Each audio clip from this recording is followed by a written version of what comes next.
नमस्कार, आप देख रहे हैं न्यूज़ ग्राउंड जीरो। मैं हूं पंकज सोनी। एक और बड़ी खबर न्यूज़ ग्राउंड जीरो से। कैंट के तत्कालीन थाना प्रभारी बीएम द्विवेदी के खिलाफ न्यायालय ने एफआईआर दर्ज करने के निर्देश दिए हैं। कुछ समय पहले की बात है, करीब 5 साल पहले की। कैंट थाने में एक व्यक्ति को बुलाया गया बयान देने के लिए। उसका नाम सीताराम यादव था और थाने में बुलाने के बाद उसके बाद उसको अंदर ले जाया गया और जमकर उसके साथ जानवरों की तरह मारपीट की गई। करीब 5 पुलिस वालों के खिलाफ इसमें मामला बनाया गया था, लेकिन लोअर जुडिशरी ने ये माना कि इसमें तत्कालीन टीआई बीएम द्विवेदी कहीं से कहीं तक दोषी नहीं है और लिहाजा 4 जो आरक्षक थे, जिसमें 2 प्रधान आरक्षक और 2 आरक्षक, उनके खिलाफ मामला दर्ज किया गया था। लेकिन जब इस मामले की पुनरीक्षण याचिका दायर की गई तब कोर्ट ने माना कि जो लोअर कोर्ट का आदेश है वो कहीं ना कहीं ठीक नहीं है और वापस जो न्यायालय है, सत्र न्यायालय, उसने ये इस मामले को लोअर कोर्ट को भेजा है कि इनके खिलाफ एफआईआर दर्ज की जाए। तो जो बड़ी खबर निकल के आ रही है न्यायालय से वो ये है कि तत्कालीन कैंट थाना प्रभारी बीएम द्विवेदी के खिलाफ न्यायालय ने एफआईआर दर्ज करने के निर्देश दिए हैं। इस संबंध में हम जो सीताराम यादव हैं उनके वकील ओम शंकर मिश्रा से बात करेंगे कि पूरा मामला क्या था और किस तरीके से ये कार्रवाई हुई है और कितना वक्त लगा है इसमें। ओम शंकर जी, सबसे पहले तो मुझे बताइए कि कोर्ट ने क्या कहा है और किस तरीके से जो तत्कालीन कैंट टीआई हैं बीएम द्विवेदी, उनके खिलाफ मामला दर्ज करने की बात कही है। मैं इस प्रश्न का उत्तर देने के पूर्व में 1-2 लाइन कुछ और कहना चाहता हूँ। मैं पुलिस विभाग का बहुत सम्मान करता हूँ, किंतु उसके बहुत सारे अधिकारी ऐसे हैं जो अपने आप को रॉबिन हुड के रूप में पेश करते हैं और इस तरीके से लोगों के ऊपर अत्याचार करते हैं। मैं ये कहूँ कि ऐसे जो अधिकारी हैं वो बड़े लोग, वो माफिया और बदमाशों के सोकार दलाली तक करते हैं। कुछ इसी क्रम में मामला इस तरह का है कि सीताराम यादव के दूर के एक रिश्तेदार, वह एक समाज की लड़की के साथ उसका प्रेम संबंध था और लड़की को लेकर चला गया था, जो जानकारी नहीं मिल पा रही थी। इस संबंध में उस परिवार को पुलिस द्वारा जो है जांच में लिया गया, नहीं लिया गया अलग बात है। सीताराम का कहीं इससे कोई संबंध नहीं था, केवल ये था कि दूर का रिश्तेदार था। इस नाते सीताराम को दिनांक 24/8/17 को शाम के समय 2 पुलिस आरक्षक और जाते हैं और इसको उठाकर लाते हैं। थाने में ले जाने के बाद इसके साथ मारपीट करते हैं, गंभीर रूप से बीएम द्विवेदी सहित मारपीट करते हैं और मारपीट करने के बाद इससे पैसे मांगते हैं इस बात के लिए कि इसके खिलाफ मामला न बने। और इसकी हालत ये हो जाती है कि बेहोशी की हालत में सुबह तक पड़ा रहता है। सुबह जब इसके परिवार के लोग आते हैं तब इसको छोड़ा जाता है। एक सामान्य आदमी, एक अदना सा एक पुलिस का सिपाही यदि आ जाता है और वह कहता है कि थाने चलो, तो उस आदमी की क्या स्थिति होगी, ये समझने का विषय है। ये सीताराम इस पुलिस के मारपीट से इतना भयभीत था, इस टीआई के द्वारा जो मारपीट किया गया था और धमकाया गया था, इतना भयभीत था कि यह अपनी बात को कहीं कह भी नहीं पा रहा था। इस दौरान ये जो है बंडा विधायक श्री हरबंश राठौर के पास गया और उनके निर्देश पर पुलिस अधीक्षक के पास जाता है। पुलिस अधीक्षक कार्यालय में उनके स्टेनों के द्वारा ये जो नाम बताता है उसकी आवेदन न लेते हुए, उसका एक बीएम द्विवेदी का नाम छोड़ते हुए 4 लोगों का नाम लिखते हुए एक इससे आवेदन का दस्तखत करा लेते हैं और कह देते हैं कि अब तुम जाओ, इस पर जाँच हो जाएगी। वो चला जाता है, वो अस्पताल जाता है। अस्पताल में प्रधान आरक्षक सिपाही पहुंच जाते हैं, आउटडोर टिकट बनवाता है, किंतु उसके बावजूद भी उसका इलाज नहीं होता, वहाँ से भगा दिया जाता है। ये सब चलता रहता है। इसी दौरान जो है वह अधिवक्ताओं के संपर्क में आ जाता है और उसकी ओर से जो है एक इस्तगासा जो है जुडिशियल मजिस्ट्रेट श्री मीणा साहब की कोर्ट में पेश किया जाता है। मीणा साहब को वह स्थिति बताने पर उनके निर्देश पर इनकी डॉक्टरी परीक्षण के लिए एमएलसी कराया जाता है और इसको अस्पताल में भर्ती किया जाता है। एमएलसी रिपोर्ट आ जाती है और बुंदेलखंड मेडिकल कॉलेज में भर्ती रहा और भर्ती के दौरान जो इसका इलाज हुआ, बेड हेड टिकट भी बुलवाया जाता है।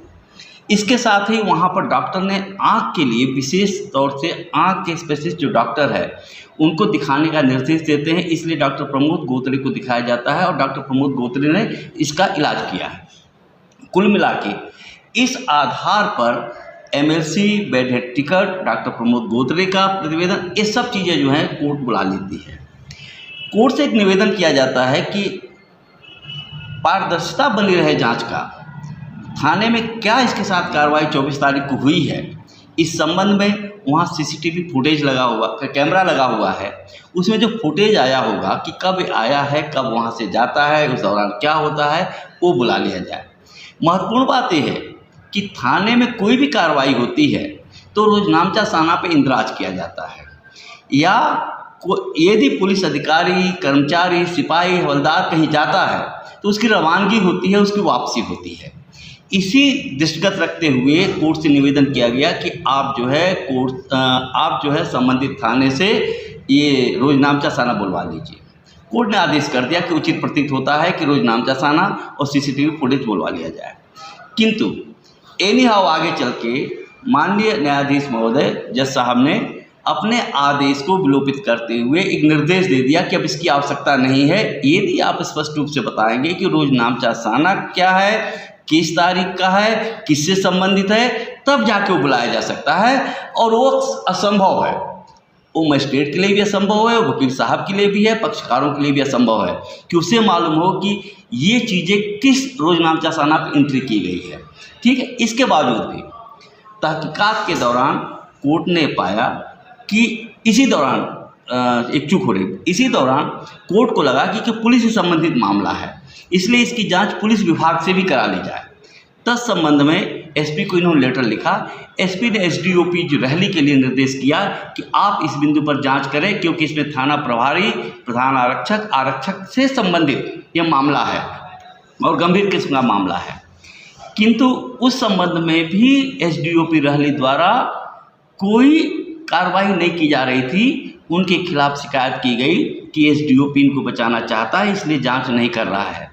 लिहाजा कोर्ट ने उनके खिलाफ कार्रवाई करने का जब निर्देश दिया और एसपी को पत्र लिखा, तब जाके आनन फानन में एक प्रतिवेदन तैयार किया जाता है।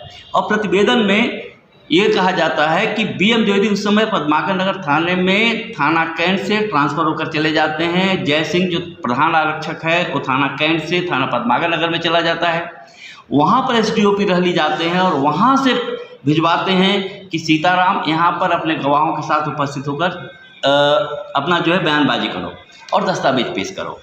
कैसे संभव है कि जिन लोगों ने इसके साथ मारपीट किया है, अत्याचार किया है, जुल्म किए हैं, वो उस थाने में मौजूद है, एज प्रभारी मौजूद है और वहाँ पर जाके उनके खिलाफ बयान दे।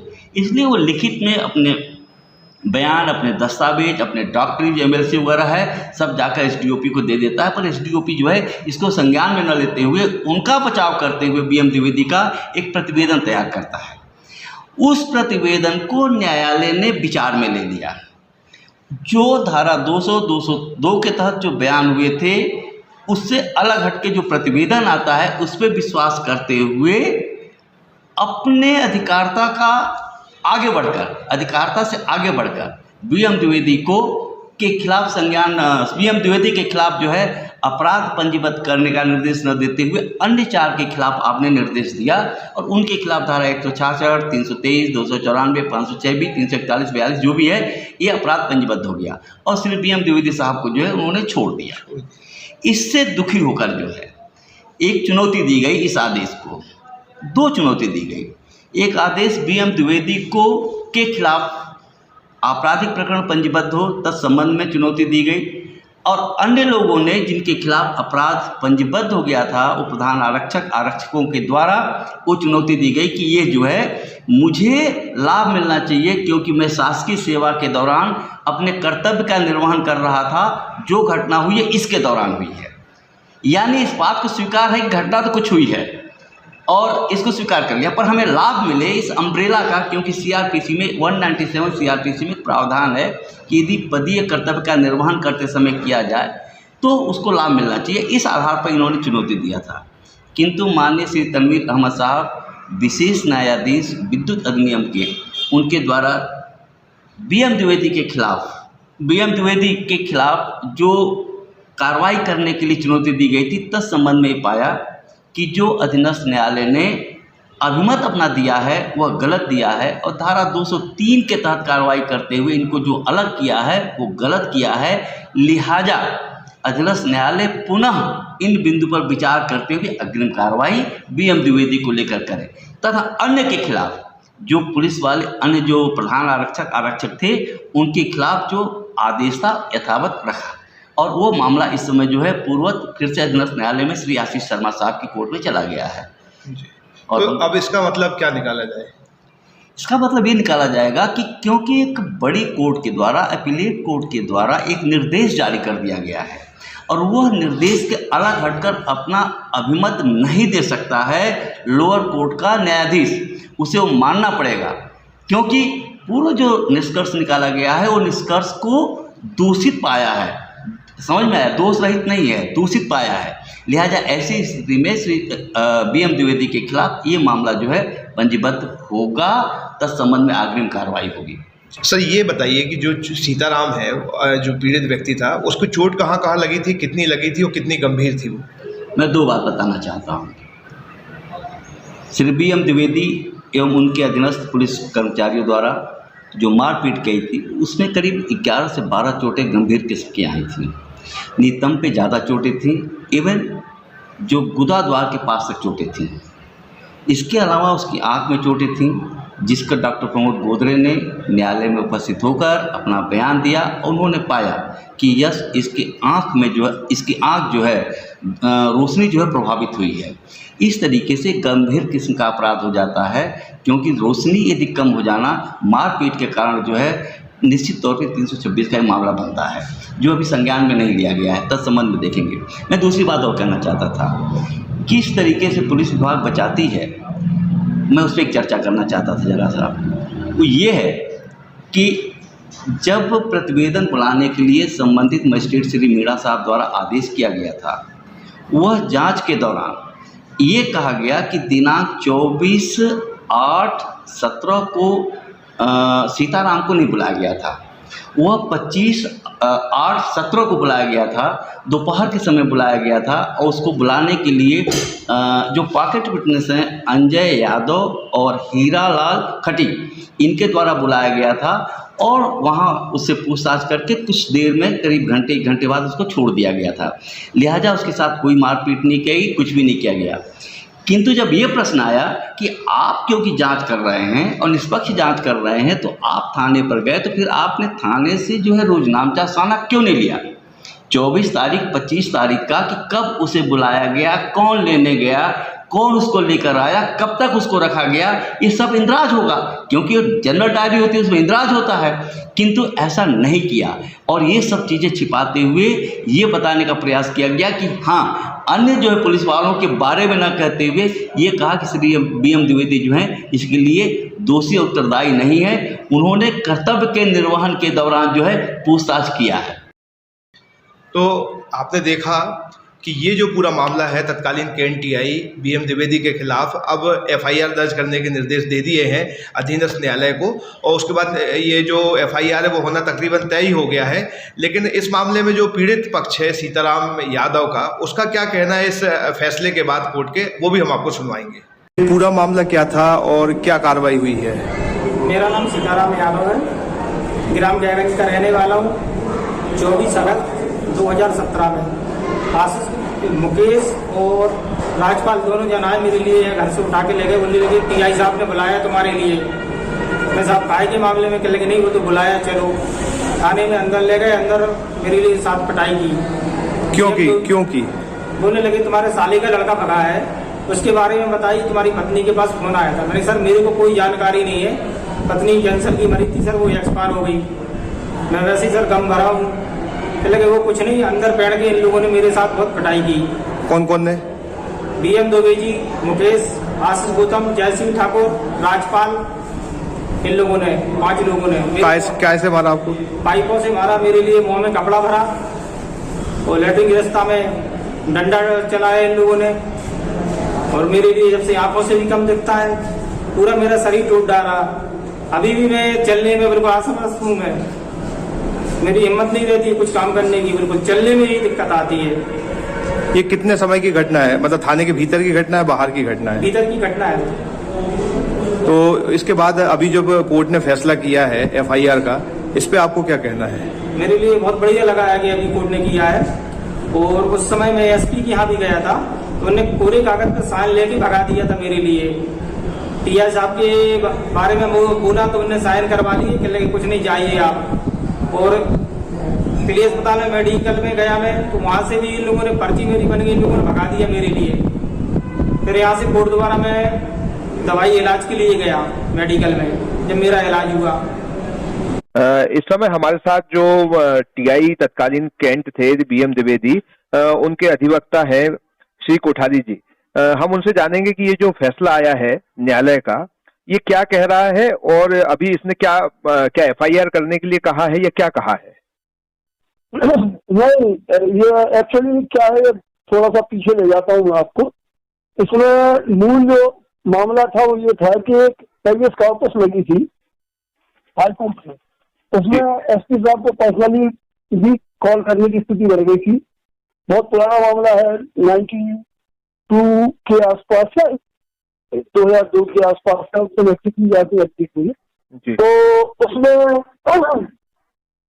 यह हुआ था कि एक हरिजन नाबालिग बच्ची घर से गायब थी, और ये जो सीताराम है जी, ये इसमें जो रिवीजन करता शिकायत करता सीताराम यादव है, इसके भतीजे को टेस्ट किया गया था कि इस मोबाइल लोकेशन के हिसाब से कि इस के संपर्क में है सीताराम के आरोपी।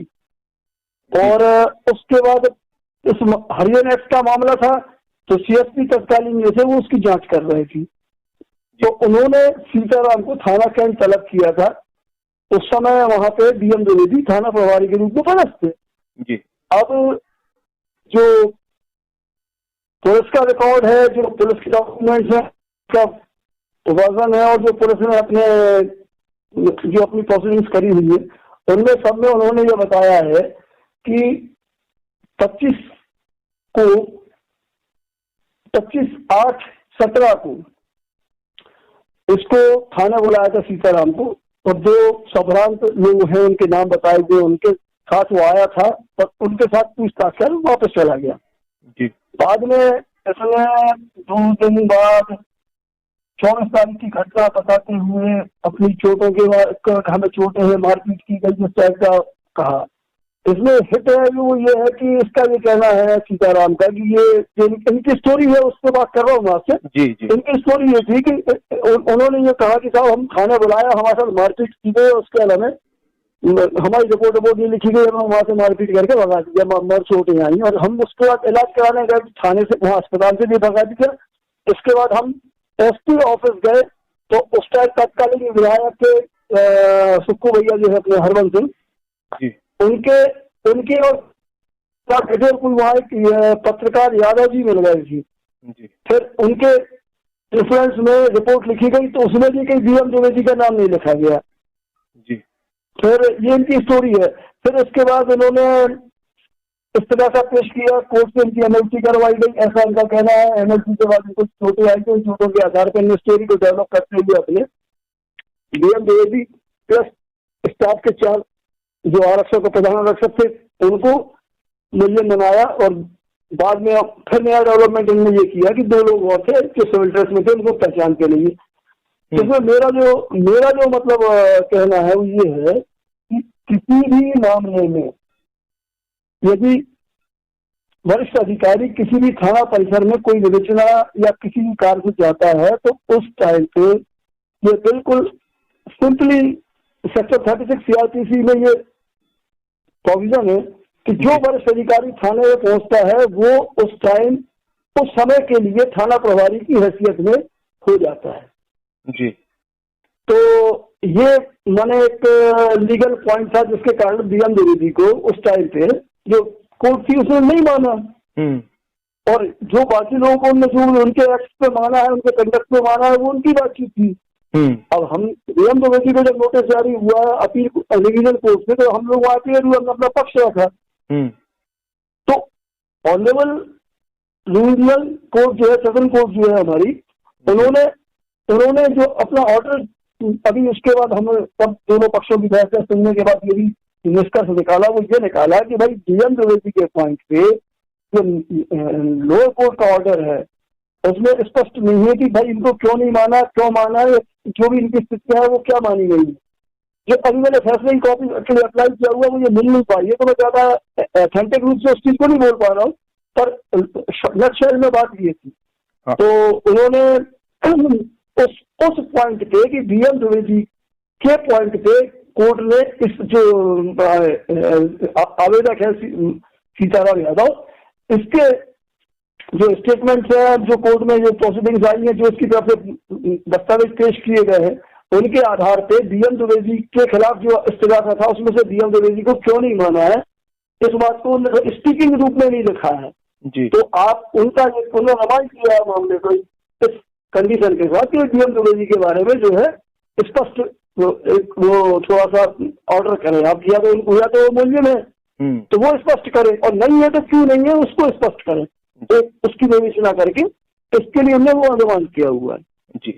तो ये आदेश है ना, मतलब उन्होंने एफआईआर के लिए नहीं बोला है, उन्होंने कहा है कि अभिमत अंकित करें इस संबंध में, है ना, ऐसा है? नहीं एफआईआर की तो कोई बात ही नहीं है, एफआईआर की तो इनकी डिमांड भी नहीं थी, मैं तो कोर्ट में आके एफआईआर कर दी एक तरीके से, ऐसा मान लें आप, इस्तिगासा किया है, एफआईआर नहीं, उसमें नहीं कहते कि कोर्ट के थ्रू एफआईआर हो, ये तो कोर्ट से ही कह रहे थे कि हमारे इस मामले में इनके खिलाफ ये इन धाराओं का जो भी उन्होंने धाराएं मानी है उन धाराओं में मामला पंजीबद्ध किया जाए, 6 लोगों के खिलाफ, 7 लोगों, 5 लोगों के खिलाफ। अब हमारा ये कहना है कि उसके बाद जो ट्रायल लोअर कोर्ट में ये इनका पक्ष सुनने के बाद कोर्ट ने बीएम द्विवेदी को छोड़ के आरक्षक और प्रधान आरक्षक वगैरह जो दूसरे स्टाफ के लोग थे उनके खिलाफ कॉग्निजेंस लिया था। तो अब ये जो परिवादी है ये इससे संतुष्ट नहीं हुआ, उसने बीएम द्विवेदी प्लस तत्कालीन सीएसपी वगैरह भी जो इनको भी चाहा है कि उनको भी बनाया जाए ऐसा वैसा, वो बड़ा मतलब पॉश है उसमें कुल मिला के, पर अब जो है वो है। तो कोर्ट ने जो ऑर्डर किया है, लीगल समझ ये है कि कोर्ट ने जिसमें बीएम द्विवेदी के खिलाफ उन्होंने कॉग्निजेंस नहीं लिया था, उस पॉइंट पे इनका अपील कोर्ट का ये कहना है, रिवीजन कोर्ट का, कि भाई आप इस मामले में आपका जो ऑर्डर है वो स्पीकिंग टाइप का नहीं है कि बीएम द्विवेदी के खिलाफ कॉग्निजेंस क्यों ना लिया जाए जी, क्यों नहीं लिया गया, तो वो उसको स्पष्ट करने के लिए उन्होंने अनुमान कर दिया है, उसी कोर्ट को वापस भेज दिया। हाँ, लोअर कोर्ट को। अभी मतलब उसमें कहीं किसी के खिलाफ कोई एफआईआर होने वाली बात या कुछ होने वाली बात नहीं, जो रजिस्ट्रेशन 4 लोगों के खिलाफ हो चुका था ऑलरेडी, वो तो हो चुका है जी। अब इससे बीएम द्विवेदी के पॉइंट पे बात रुकी हुई थी जो उस टाइम थे वहाँ। तो इसमें अभी आप आदेश पढ़ने के बाद आगे क्या कार्रवाई करेंगे? अब देखिए इसमें हमारे पास 2 ऑप्शन है, या तो हम इस ऑर्डर करके हाई कोर्ट में माने कोर्ट 2 में जाएंगे, एक बात वो हम जा सकते हैं, और दूसरा हमारा ये है कहने का कि वेट एंड वॉच, क्योंकि अभी लोअर कोर्ट में हम तो है नहीं जी, ना ही हमें कोई कोर्ट ने ऐसा कहा है कि हम लोअर कोर्ट में जाके अपने आप को उपस्थित रखें या कुछ भी करें। अभी तो लोअर कोर्ट का जो ऑर्डर है उसी को रिवाइज करने के लिए या उसको रिव्यू करने के लिए भेज दिया उनके पास, मोटी भाषा में, सरल भाषा में, है ना। लोअर कोर्ट यदि हमारे अगेंस्ट मानेगी तो हमारे पास उसकी अपॉर्चुनिटी है, हम उस ऑर्डर करके डिटेल में जाए, अब आगे जाए। अभी तो हमारे खिलाफ कुछ भी नहीं है। जानते हो सागर में शुरू हुई देवेंद्र डिजिटल लाइब्रेरी। लाइब्रेरी तो लाइब्रेरी है, इसमें नया क्या है? अरे नया है कॉन्सेप्ट। उनके लिए जो शांत और सुंदर माहौल में पढ़ना लिखना चाहते हैं या करियर की तैयारी करना चाहते हैं। अच्छा, और क्या सुविधाएं हैं? Separate cabin, air conditioner, wifi, newspaper, magazine, parking, और ये सब न्यूनतम अफोर्डेबल फीस में। क्या बात कर रहे हो? अब देर ना करो, पता भी बता दो ना। तो पता है, digital computer centre, Yadav colony, Madhukar Shah ward, Sagar. Mobile number है 9993363965। दूसरा नंबर है 9009398482। लेके आए रामा मसाले, जो बना है गृहिणियों की पहली पसंद, जिसका स्वाद है बेमिसाल। रामा मसाले, जहां क्वालिटी से कोई समझौता नहीं। क्या आप महंगी दवाओं के खर्चे से परेशान हैं? अब इस चिंता से मुक्त हो जाइए। दवाओं के खर्चे में कीजिए 90% तक की बचत। दवा इंडिया जेनेरिक फार्मेसी के साथ उच्च गुणवत्ता और कम कीमत दोनों एक साथ। 1500 से अधिक दवाइयां उपलब्ध, सभी उत्पाद FDA द्वारा प्रमाणित।